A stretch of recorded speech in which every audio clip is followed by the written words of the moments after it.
ಇವತ್ತು ಬೆಳಿಗ್ಗೆ ಎದ್ದೋಳೋದು ಲೇಟ್ ಆಯ್ತು ಅಂದ್ಬಿಟ್ಟು ನಮ್ಮ ಅಪ್ಪನೇ ಇವತ್ತು ಡ್ರಾಪ್ ಮಾಡಿದ್ರು. ಅವರು ಗೊಟ್ಟೆಗೆರೆವರೆಗೂ ಡ್ರಾಪ್ ಮಾಡಿದ್ರು. ಅಲ್ಲಿಂದ ಸೀದಾ ನಾನು ಬಸ್ ಹತ್ಕೊಂಡು ನಾನು ನಮ್ಮ ಕೆಲ್ಸದ ಕಡೆಗೆ ಬಂದೆ. ಫಸ್ಟ್ ಟೈಮ್ ನನಗೆ BMTC ಬಸ್ಸಲ್ಲಿ ಖಾಲಿ ಸಿಕ್ಕಿರೋದು. ಅದು ರಶ್ ಇಲ್ದಿರ. ಬರ್ಬೇಕಾದ್ರೆ ಇವ್ರು ಫುಟ್ಪಾತ್ ರೆಡಿ ಮಾಡ್ತಾ ಇದ್ರು. ಅದನ್ನೆಲ್ಲ ತೆಗ್ದ್ಬಿಟ್ಟು ಇಟ್ಗೆ ತರ ಏನೋ ಹಾಕ್ತಾ ಇದ್ರು. ಅಲ್ಲಿಂದ ಬಂದೆ. ನಮ್ಮ ಫ್ರೆಂಡ್ಸ್ ಮತ್ತೆ ನಮ್ಮ ಸರ್ ಕೂತ್ಕೊಂಡಿದ್ರು. ಮತ್ತೆ ಲ್ಯಾಪ್ಟಾಪ್ ಆನ್ ಮಾಡ್ತಾ ಇದೀನಿ. ಲ್ಯಾಪ್ಟಾಪ್ ಆನ್ ಆಗ್ತಾ ಇರ್ಲಿಲ್ಲ. ಟೆನ್ಷನ್ ಆಗೋಗ್ಬಿಟ್ಟಿತ್ತು ಒಂದ್ ಸೆಕೆಂಡ್.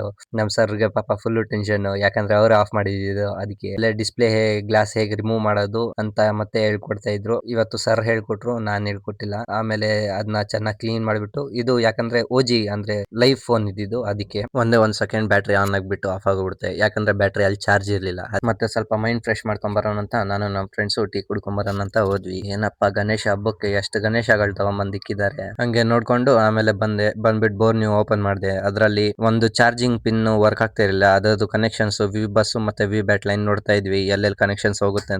ಆಮೇಲೆ ಸರ್ ಬಂದ್ಬಿಟ್ಟು ಹೇಳ್ಕೊಡ್ತಾ ಇದ್ರು ಯಾವ ತರ ಬೋರ್ ನ್ಯೂ ಅಲ್ಲಿ ಯಾವ ತರ ನೋಡ್ಬೇಕು ಅಂತ, ಮತ್ತೆ ಯಾವ ತರ ಅದರಲ್ಲಿ ಕಾಂಪೋನೆಂಟ್ಸ್ ಗಳ ನೇಮ್ ಯಾವ ತರ ಚೆಕ್ ಮಾಡ್ಕೊಬೇಕು ಅಂತ. ಅದೆಲ್ಲ ಮುಗಿಸ್ಕೊಂಡು ಮನೆ ಕಡೆಗೆ ಬಂದೆ.